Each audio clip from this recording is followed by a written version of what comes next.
Hi, good morning. Let's continue with the risk analysis in capital budgeting, session number 3. So let's look into this. Following two proposals are being evaluated. Suggest their viability. Which one of them should be accepted? Firm's cost of capital is 12% and the risk-free rate is 6%. So informations are given.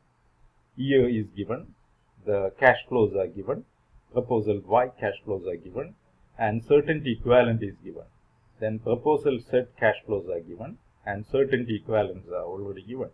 So two proposals, Y proposal and Z proposals, and both proposals certainty equivalents are given.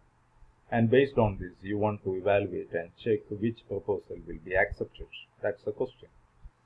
So let's look into this. The years are given. 0 means the total initial investment, that is 2,50,000. Certainty equivalent is 1 and 2,50,000 into 1, 2,50,000, that is cash flow after tax, adjusted CFAT. And you know that present value factor is 1 because you are investing now. So 2,50,000 into 1 itself 2,50,000, that is the total cash outflow of the project. Then second one, you want to calculate the cash flow after tax and certainty equivalent. That's given in the question. So cash flow after tax and certainty equivalent. So 1,50,000 into 0.8, that is 1,20,000. Then at what rate you are calculating this? This is the question. Risk-free rate. Risk-free rate is 6%. At 6% present value factor, you will calculate this 0.943. So this 0.943 into adjusted cash flow after tax, that is known as present value of the cost. And just like that, second year cash flow after tax and certainty equivalent, it's already given 0.7 and it's multiplying, you will get adjusted cash flow after tax. 6% second year, what is the factor? 0.890, multiplying it, you will get the PV of cash inflows. Just like that, third year certainty equivalent is given in the question. Multiply it, adjusted cash flow after tax, you get it.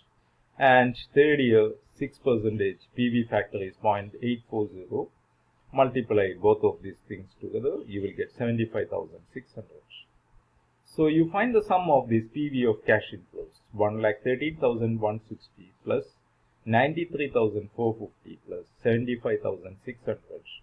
So you will get total 2,82,210. This is the cash inflows. And what is cash outflow? You already calculated that. That is 2,50,000. So NPV equals 2,82,210 minus 2,50,000 equals 32,210. This is the way you can calculate the NPV of the project proposal number 1. Just like that, you can calculate the second project proposal's NPV. Cash flow after tax is 2,50,000. In the question, you can check it. Okay, proposal set, that is 2,50,000. One certainty equivalent, 1,00,000 0.9, 1,50,000 0.8, and 2,00,000 0.7. So look into that. 2,50,000 into 1, that's 2,50,000 itself. This is the PV of cash inflows. Okay, then outflows, PV of cash outflows. And first year 1,00,000 and 0.9 certainty equivalent. So you multiply both of these things together. 1,00,000 into 0.9, 90,000. Then at 6% first year, you will get present value factor 0.943. Multiply it 90,000 into 0.943, that is 84,870. Then 6% you will get the factor 0.890. Multiply with the adjusted cash flow after tax, you will get this. The same principle you can apply. Cash flow after tax into certainty equivalent is known as adjusted cash flow after tax. Then you will take the present value factor at 6% for second year and 0.890, multiply it with adjusted cash flow after tax. You will get the present value of cash inflows. Third year also you do like this. Cash flow after tax, you are 82 lakh. Certainty equivalent, you copied it from the question, 0.7. Multiply both, you will get adjusted cash flow after tax, 1,40,000. Then 6% third year, there is a factor 0.840. Multiply both of these together, 1,17,600. You find the sum of these three, 84,870 plus 1,06,800 plus 1,17,600. Okay, you find the sum of all these three, you will get 3,09,270. You get that. Then what is the next step? You just find the difference between this 3,09,270 and 2,50,000. You will get 59,270. So second proposal NPV is 59,270. First proposal 32,210. Which proposal is good? That's a question. Definitely, no doubt, second proposal with higher NPV. This is the way you can calculate the NPV of the project based on the certainty equivalent. So always remember what is that step. Step number 1 is multiply the cash flow after tax with certainty equivalent. So you will get adjusted cash flow after tax.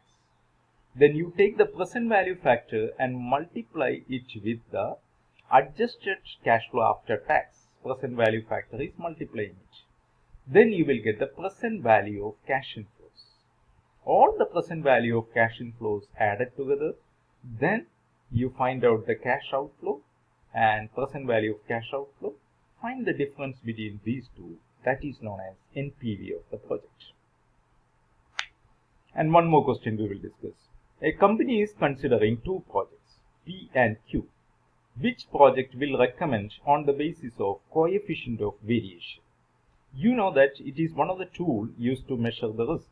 Coefficient of variation equals expected net present value divided by standard deviation. So this question, project P and project Q are there. Project P expected NPV is given 6,60,000 and standard deviation is given 4 lakh. Project Q expected NPV is 2,20,000. Standard deviation is 5,50,000. So expected NPV, that is 4 lakh. So you can calculate the coefficient of variation. Coefficient of variation equals standard deviation divided by expected NPV. Standard deviation 4 lakh divided by 6,60,000. It gives you 0.606. And second project Q, 5,50,000 divided by 2,20,000, its coefficient of variation is 2.5. So you got the coefficient of variation for both projects, project P and Q. Now you can just compare the coefficient of variation between these two, P and Q. Which project has got higher coefficient of variation? It is project Q. So project Q is riskier than project P. So project P is the best one. As compared to the other project, the risk is very less. So select project P based on the coefficient of variation. Okay. This is the way you can calculate and select the projects. So the first problem is related to the certainty equivalent. Second problem is related to coefficient of variation. We'll continue in the next session.